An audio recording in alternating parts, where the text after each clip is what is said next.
One of the great tools within the software is the Manage Onboarding module. The Manage Onboarding module allows you to follow up with guests, members, employees, and staff in a very efficient way. Just imagine if you could automate the way you follow up with your guests and the way you follow up with your people. Well, you no longer need to imagine. Now it's actually a reality. So let's take a look at the Manage Onboarding module. I've given you a few examples here that you can take advantage of. For an example, you can have guest text messaging modules in English. You can create them in Spanish. You can have email modules that go out automatically. You can see how many emails we've put together here by the count, how many have been delivered, how many are pending, and there's all kind of things that you can do, which is very, very helpful.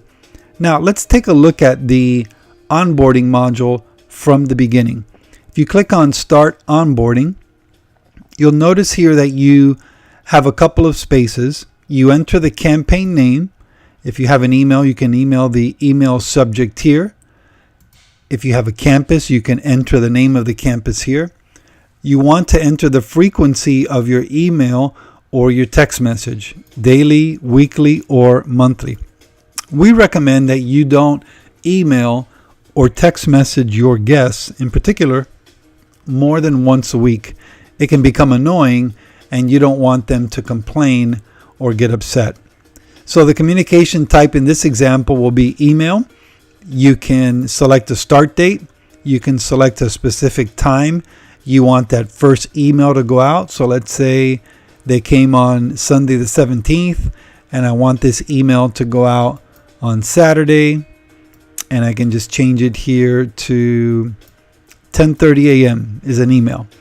Then what I can do is by just typing in the name, I can add a series of groups to this, or I can add an individual user to this as well.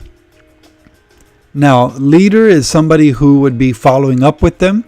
If you enter the leader's name here and you check off leader notification, the leader will be notified of the people that are part of this onboarding campaign.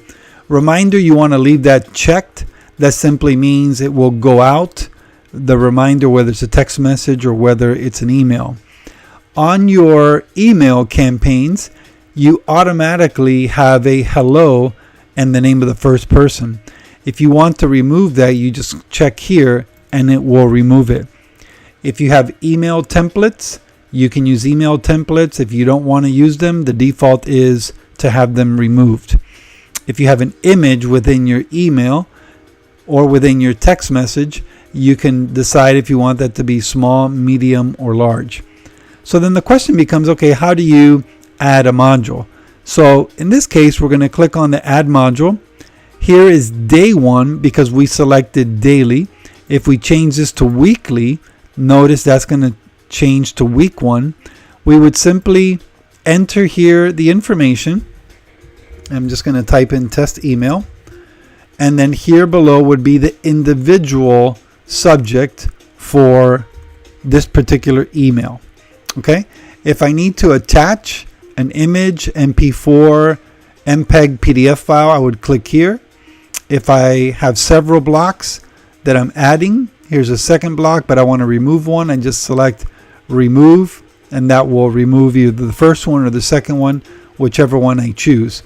Now, if this were a text message, I could change this to text message here. And by the way, these other ones are more manual processes. This it's a follow-up that goes to the leader. Okay, so let's go to text message for just a minute. You click on text message, and the same thing. You can add groups, or you can add users here. You can add the leader if you want them to be notified.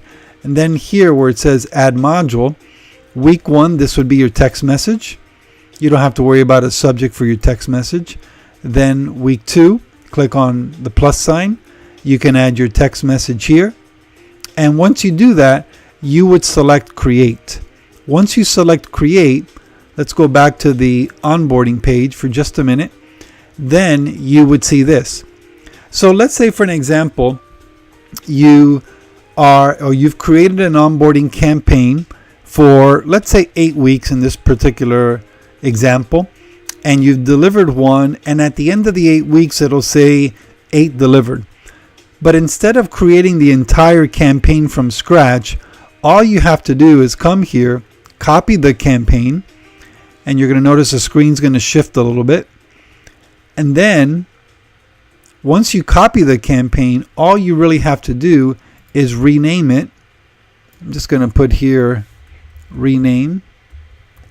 And then you would change the date. So instead of 9/20, let's say you would have 9/23 as the start date. Okay? Now, once you do that, again, this is all the information that has been saved here. Notice these are the text messages, week 1, week 2, etc. Once a week it's going out and they're getting these text messages. So if you scroll down to the very bottom, you select create, and that's going to take us back to the main dashboard. And by taking us to the main dashboard, what you're going to find is this new addition that's been added. So here it is, English text rename, weekly, 8 text messages, 1 per week for 8 weeks, and none of them have been delivered. Now, if you need to delete this, you select delete, and then it will remove it. So let me show you, once this is done, once you've created a campaign, you can go to people and manage people, and then you can find a person within your manage people database. And once they appear, you click on the person, you click on their name, and then notice you come here, add people to campaign. So here we have all of the campaigns that we've created. Now, if this is a past campaign and you click on, 8/28 for an example, this was last month, then the system will add the person wherever this campaign is. But obviously, if you're creating a new campaign, then you want to add them to the new campaign. So that's all you have to do. Now, you can add them to one or more campaigns. That's not a problem. But let's go back to onboarding for just a minute. So let's say you're coming here to the onboarding campaign. Today is September 21st, and already you have this campaign. If you need to create a new campaign for a guest that you have that's coming to your church, all you do is you click on copy the campaign, and remember what we did, rename it, change the start date. So before, let's say you have a visitor who comes to your church this coming Sunday, and your campaigns normally start on Monday. So what you would do is on Monday, you would come in, you would copy the previous campaign, change the name, change the date, and then when you get to manage people, whoever your guests are, or let's say in this example, you're adding somebody new who's a guest, then as you enter their information, whether it's the short form or long form, doesn't matter, either one, when you add people to campaign, you select the campaign and then you add them that way. You see 2 campaigns selected from the 6. Once you fill out the remainder of the information, click on save, then this person will be automatically added to this new campaign. So that summarizes the onboarding module. It's a very effective module. Again, you can decide as a church whether you want to build, let's say, 4 text messages that go out once a week for a month. You can send out 2 emails, not a problem. Or if you want to create a monthly campaign, you can do that as well. So you can create weekly, daily, or monthly campaigns. And once the date has passed, like we said, you copy the campaign, you change the name, and then you change the start date. And once you do that, you'll be ready to go. And believe me, this is very, very effective. Once guests know that you're engaged and you're following up with them, it's going to make a difference. And there's a good chance they will come back to your church because they know that you care.